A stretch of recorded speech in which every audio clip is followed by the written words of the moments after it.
Chers amis, quand un pays décide de créer une réserve militaire, ce n'est pas une simple formalité administrative. C'est souvent le signe qu'il veut élargir ses capacités de défense, mieux organiser ses forces et préparer ensuite la nation à faire face à une menace durable. Et c'est exactement ce que vient de faire le Burkina Faso, le pays des hommes intègres. Le 24 avril 2026, en Conseil des ministres, le gouvernement burkinabé a adopté un projet de loi portant organisation de la réserve militaire.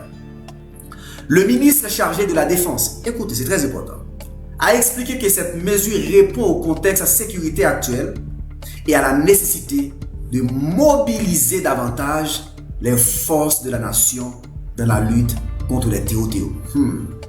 Concrètement, le projet prévoit deux types de réservistes.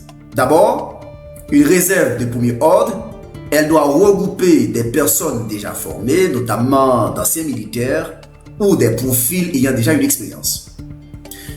L'idée est simple, disposer de viviers de réservistes immédiatement mobilisables si la situation l'exige.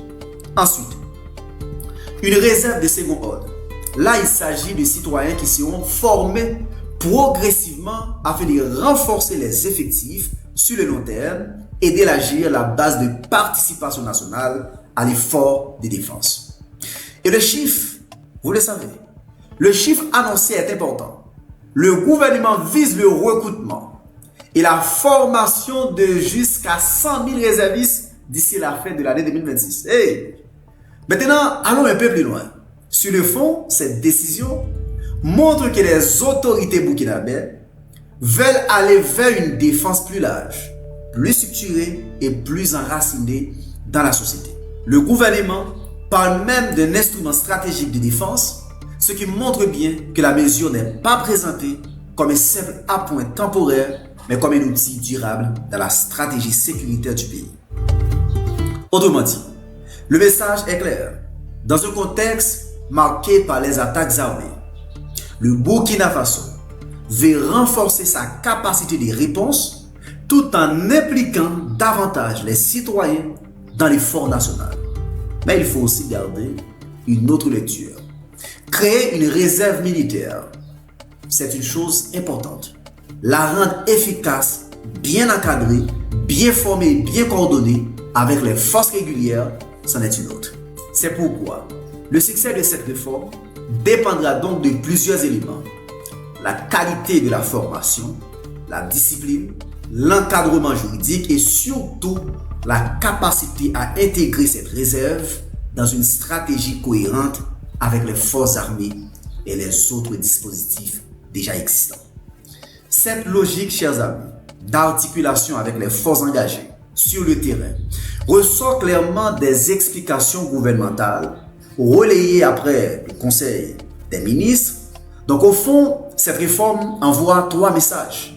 Le premier, le Burkina Faso veut renforcer sa défense nationale. Le deuxième, il veut mobiliser plus largement la nation. Et le troisième, il cherche à construire une réponse plus durable face à l'insécurité du pays. En résumé, le Burkina Faso a adopté un projet de loi pour créer une réserve militaire. Cette réserve doit s'organiser autour de deux composantes, avec des profils immédiatement mobilisables et d'autres formés progressivement. Et l'objectif affiché est ambitieux, 100 000 réservistes d'ici fin 2026. La décision marque donc une nouvelle étape dans la stratégie sécuritaire du pays avec une idée centrale, élargir la défense nationale pour mieux répondre aux réalités du moment. A très bientôt pour une nouvelle chronique géopolitique. N'oubliez pas de liker, de commenter et surtout de vous abonner. Merci beaucoup. Ciao, ciao, ciao. Je vous aime.